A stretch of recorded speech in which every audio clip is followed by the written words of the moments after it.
Hello everyone and welcome back to my channel, The Crafting Chemist. Today we are going to be looking at how to knit one below. And so I have my project started here, and as the name suggests, we are, instead of knitting our knit stitch in this loop up here like you would normally, we are actually going to drop down to the stitch, the loop below it, and work it like a normal knit stitch like that. All right, then once we have knit that, we're going to drop our loop for that stitch off the hook.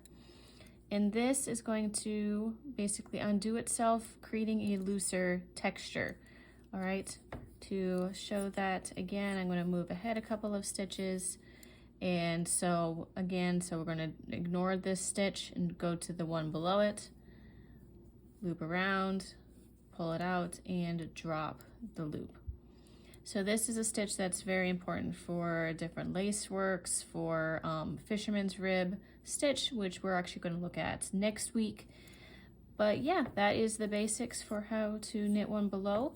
I hope that that was helpful and that it helps you in your next project. Have a great day, and I will see you in my next video. Bye.